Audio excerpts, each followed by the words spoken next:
It's 10 days for the ANC to say, are we going to defend this matter or not, whether they file the notice of intent to defend. Kwakhona enye inkampani irhuqela i-ANC enkundleni ngokungahlawuli imali yomsebenzi lenkampani ewenzele lo mbutho. The police is getting violence with the people now. You see? Angena ezitalatweni avala indlela ngamatayala avuthayo amaxhoba ezikhukhula zakutshanje eKarega emva kokuva ukuba azakukhutshwa ngetshova kwiindawo zethutyana afihle kuzo intloko.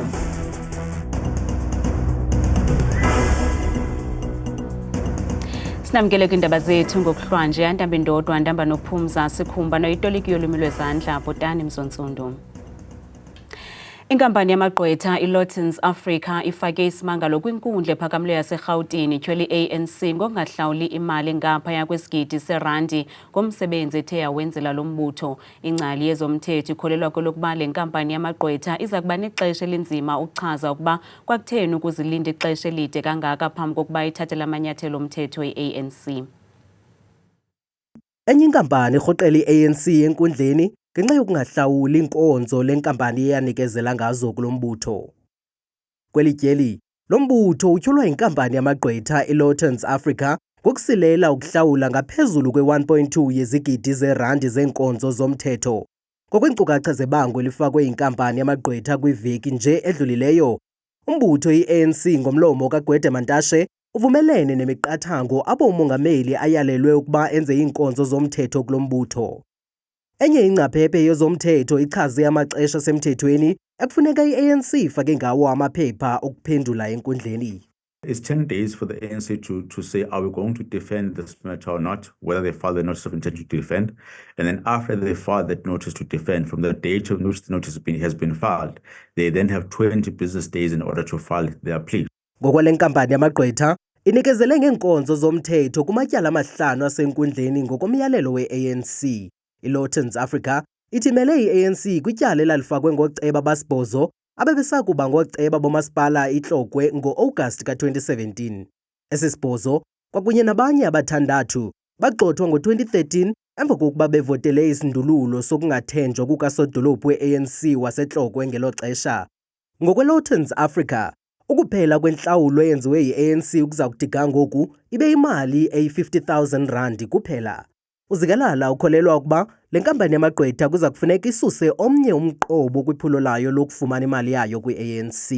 In South Africa, we have what you call the Prescription Act that says after 3 years, the debt that you have prescribes. The only thing which is going to interrupt prescription is when you serve summons, which is a legal process that you have to serve to the other party. So if you stay for a while, you don't do anything, from example, 2007 or 2017, and you wake up now in 2024, the other party can come back and say, my plea or my defense is that your matter is prescribed, so you shouldn't ascribe to me. Esi ayisosihlandlo sokuqala i-ANC izibhaqa isisiwa phambi kweenkundla zamatyala ngomboneleli inkonzo onganelisekanga. Kunyaka opheleleyo lo mbutho kwanyanzeleka ukuba uzinze ngaphandle kweenkundla ne-Ezulwini Investments. Oku kwakusemva kokuba ingakwazanga ukuhlawula ngaphezulu kwe-100 million zerandi etyalwa ngezinto zokukhankasela ezibonelelwe ngolonyulo luka-2019. Imanyano yabasebenzi besinyithi kweli iNUMSA ikhuphe isilumkiso ngakubasebenzisi bololiwe neebhasi zeGautrain ukuba kungakuphazamiseko lwenkonzo ngomso ngenxa yoqhankqalazo labasebenzi okuze emva kokuba kungakhange kuvisiswane kwisithebe sengxoxo lemanyano yabasebenzi kwakunye nomqashi iMbombela Operating Company ngomba ochatha ka-13% kwimivuzo kwakunye nezinye izikhalo zabasebenzi. Amawakawaka abakhweli abasebenzisa uloliwe neebhasi zeGautrain bangazibona bembanguza ngomso ngenxa yoqhankqalazo lwabasebenzi abaphantsi kweNUMSA. INUMSA ithi sele iyazisile inkampani iBombela Operating Company ejongene neenkonzo zeGautrain ngoqhankqalazo lwangomso.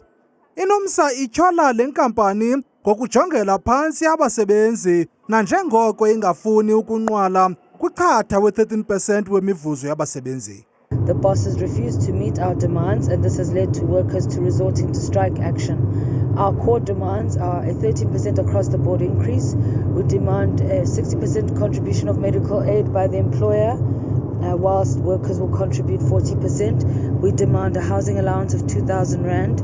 We also demand that workers must be compensated for working the sixth day or the extra day. This is a big issue for our members. Le manyano yabasebenzi besinyithi ibetha ngenqindi etafileni ngelithi iza kuqhuba nolu qhankqalazo de le nkampani inqwale kuzo zonke iziphakamiso zayo. NUMSA is warning commuters that services may be interrupted due to the Gautrain strike. NUMSA has served a 48-hour notice to strike with the management of the Bombela operating company, which operates the Gautrain. Ukanti ngokwengxelo yeNUMSA olu qhankqalazo kulindeleke ukuba luqalise ngentsimbi yesithandathu kusasa ngomso. Idolophu yaseKarega eMpuma Koloni ngeyona ithwaxwe ngamandla zizikhukhula zemvula zakutshanje nezishiye umonakalo kweli phondo. Kutshanje umongameli Cyril Ramaphosa wathembisa ngemali engange-6 billion zeerandi zokulungisa lo monakalo ze afunela indawo zokuhlala zethutyana abo bashiyeke bengenamakhaya singaphelanga isithuba senyanga. Kusenjalo inkqubo yokucoca ihamba ngonyawo lonwabo kwaye oku kushiya amaxhoba ezizikhukhula evutha ngomsindo ziyangquzulana namapolisa ngalemva kwemini. The police is getting violence with the people now. You see? Abahlali abavutha ngumsindo eKarega kumasipala ombaxa eNelson Mandela Bay eMpuma Koloni bathi nangona sekuphele inyanga bathwaxwa sisikhukhula nesashiya umonakalo ngamandla kule ndawo abakakubona ungenelela karhulumente. uChriston Prinsloo nolilungu lasekuhlaleni uthi abombi kunye noomatshini abaziswa kule ndawo kuze kucocwe le ndawo yayikubonisa nje kuba umongameli wayefuna ukufumana amanqaku ezopolitiko. They were here the day the president was here. When the president left, 30 minutes later they were gone. They were not seen again. This canal over here had holes in it. What they done is they brought big rocks to fill up these holes. Subsequently, those rocks broke the sewage pipes underneath us, and now we're sitting with houses where the sewage is literally bubbling inside their houses. uPrinsloo uthi bengabahlali baziva bephoxekile ngumbutho olawulayo kweli phondo. With regards to food and clothing and that type of thing, just getting back on your feet, there, like we said, there's no assistance. What we done was we had a little command center, is what we called it, at the bottom. And with all donations that were brought in, we managed to cook a couple of meals for a couple of days over a few weeks for the community. But also, these people that donate, their funds also run dry. Umakhulu uSithora noselehleli kule ndawo iminyaka phantse engamashumi-40 uthi ufuna isebe lokuhlaliswa koluntu libabonelele ngokutya nendawo yokufihla intloko. I'm feeling very disappointed because they're not doing what they're supposed to do for us. You know, help us with this. Okay, they do. They give us groceries and stuff. But I mean to help us further with the housing. Kutyelelo lwakhe kule dolophu umongameli uCyril Ramaphosa wathembisa abahlali balapha ukuba urhulumente wephondo nokazwelonke uza kubanceda ngeendawo zokufihla intloko zethutyana. The president leave us 6 million for houses. We need our houses. We want the president to come. My place and all the other places, especially my place, in the back side, there is no more a site. It's half. How am I supposed to go and live there with my children? They want to take us back to Olapland. And our children are supposed to go to school on Tuesday. Ukanti uceba wendawo kunye neofisi kamasipala bafumanekanga uzawuphawula ngalomba.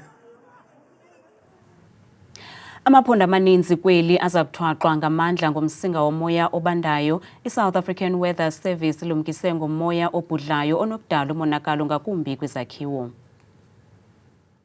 In the Eastern Cape province, around areas in Graaff-Reinet, we saw some snowfalls, which resulted in some road closures in terms of how the people then can commute. Now, when we get to the central and the northeastern parts in Gauteng, that's when we're expecting much more of the cold weather that's expected for overnight from tonight into tomorrow morning and spreading out over to Tuesday as the cold front further moves east of the country. Then behind it, it leaves much more of the cold conditions, which we are yet to feel in in Gauteng, the northern parts of the country, which would cover also parts of Mpumalanga, as well as the central and the southwestern parts in Limpopo, where it will be cool. However, the extreme northeastern parts of Limpopo will have some warm conditions, but we're still expecting much more of the damaging winds over the central parts for throughout today. Abantu baphefumle ngemozulu egubungele lonke eli neqhaqhazelisa amazinyo. Isakhanya Mahlanga likwa uthi Msasi izindlu ziyemka iyagalela ngamandla sikwazi nophuma phandle oku. Uthandi Mamshonyi Zaci uthi yo ubhudla ngoku apha eGqeberha ndinexhala lingemki ityotyombe lam yo ndingangokabani. Abongile yena uthi msasazi wam sowufikile kweli phondo laseMpuma Koloni lomsinga womoya obandayo ndithetha nawe msasazi ndihleli emlilweni nefemeli yam sizikhusele ngokuhlala ndawonye endlini sothe umlilo utsho kaBhaca. Umphuthi kaLuvo Daniso uthi yomsasazi hayi apha eKapa usifumene kwa izolo uWest namhlanje liyakhithika imvula enomoya kuyabanda.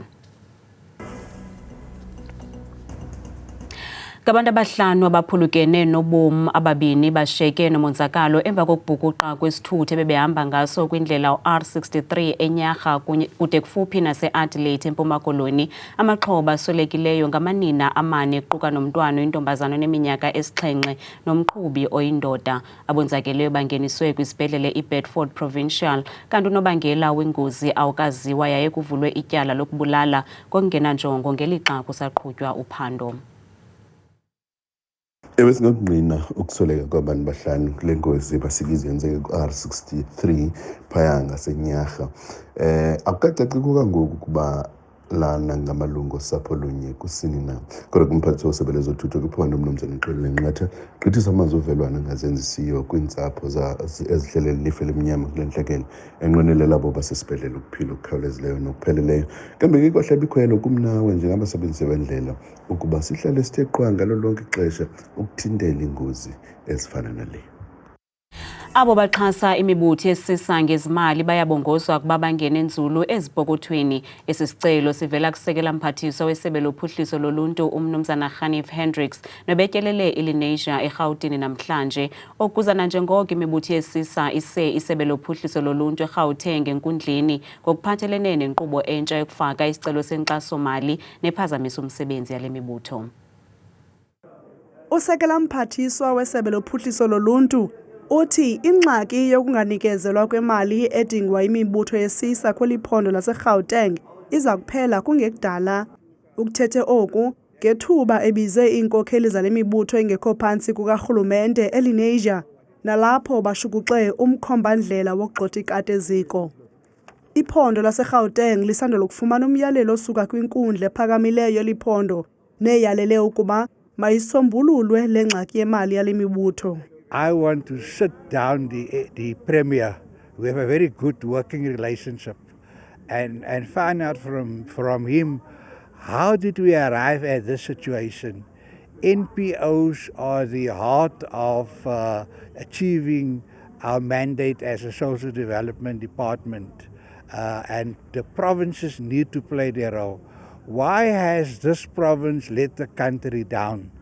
And then I want to squeeze every rand I can get out of his budget and deploy to NPOs. Ukwathi ufuna ukuthi thaca indlela isebe elisebenzisana ngazo nale mibutho ingenzi inzuzo ukuya phambili. It's important for them to know what services the department are providing because the clock is ticking. We have to eradicate poverty by 2030 in terms of the National Development Plan. Usekela mphathiswa uthemse ngelithi ufuna ukuyisiphula nengcambu indlala ehlasela le mibutho esisa kweli phondo. It cannot be that people go to bed hungry at night. The President Ramaphosa in his first State of the Nation address mentioned that he wants every person to have one warm plate of food every day. My vision is for them to have 3 plates of food every day. Yimibutho eli-15 ethe yaqhotyiswa ngusekela mphathiswa namhlanje kweli phondo ngendlela zokufaka izicelo zenkxaso-mali kwisebe lophuhliso loluntu.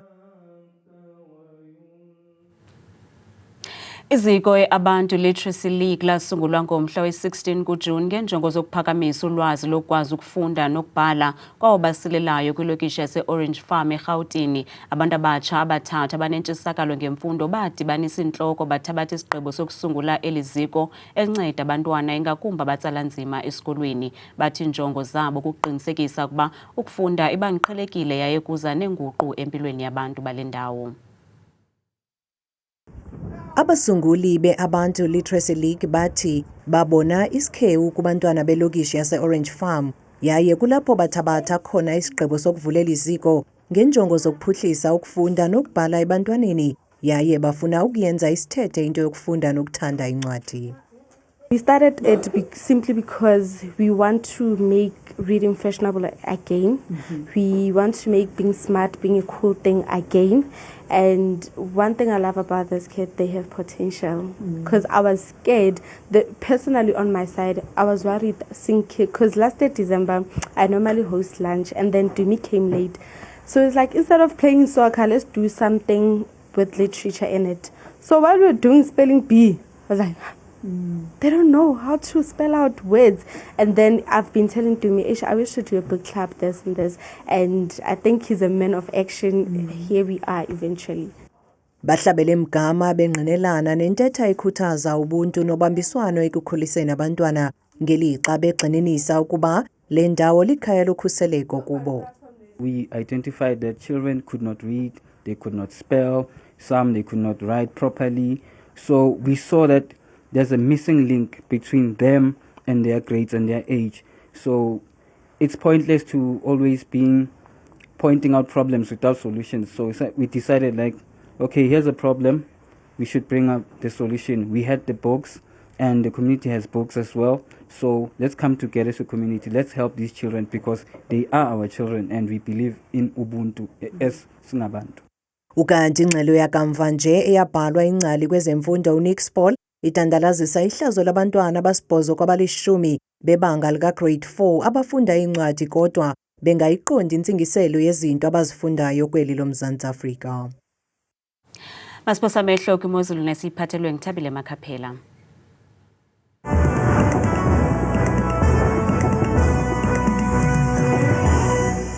Enkosi kakhulu kuwe mamqwathu ukhatshwa wethu ngubamzangwa apho ezindabeni ndakubulisa nawe mbukeli wam ekhaya ndikwamkele bethuna kwelam bethuna kaloku iqonge elikhulu nonale le mozulu igama lam kuthabile Makhaphela uMamthembu nansi ke le mozulu.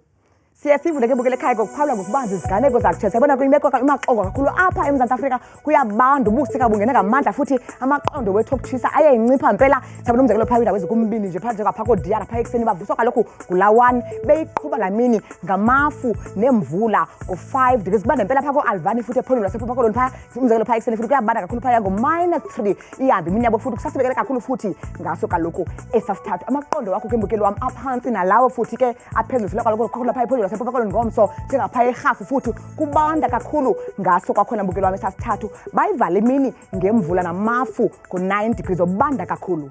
Kanti imozulu phaa kumbindi apha eMzantsi Afrika ukuthi sabana mpela phaa mbukeli njengapha kaloku Bloemfontein anciphe mpela amaqondo esifikela phaa ke yingqele kaloku enkulu leyo ka-6 xa bevala imini yabo futhi kusanetha kubande ngesixhenxe. Baphila ngohlobo phaa ngomso bona ephondweni laseNtshona Koloni ngomso kwindawo ezikwimpuma apha kweli phondo njengapha kaloku Oudtshoorn ngexesha lasekuseni futhi bevuswa sisasithathu isembi kakhulu mbukelo yami yonke laa mozulu phaya bevala imini yabo ngo-11 degrees. Kanti bona phaya ephondweni laseNorthern Cape ngomso njengaphaya ko-Appington bevuswa kwapha kuyabanda kakhulu futhi lelaqanda imvula indudumo ngo-11 degrees. Nansi kaloku imozulu phaya ephondweni mbukelo wami laseNorthwest ngomso njengaphaya koVryburg kusabanda kakhulu phaya imbilameko kakhulu futhi ngo-5 beyisogwini yabo kamandi phodwa nelanga nje lingethi phaa ngokuhlwa futhi ka-10 degrees.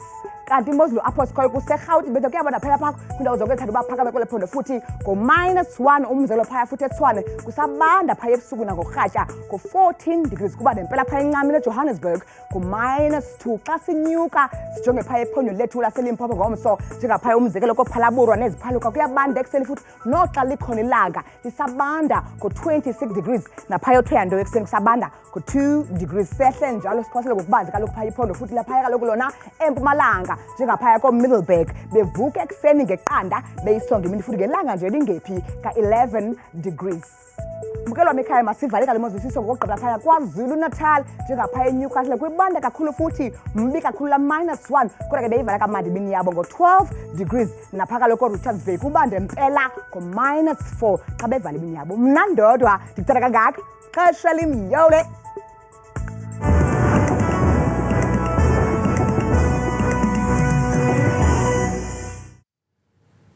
Ngawafumana la manqaku namanye kwiqonga lethu le-YouTube @indaba zethu 163 kamnandi mawethu.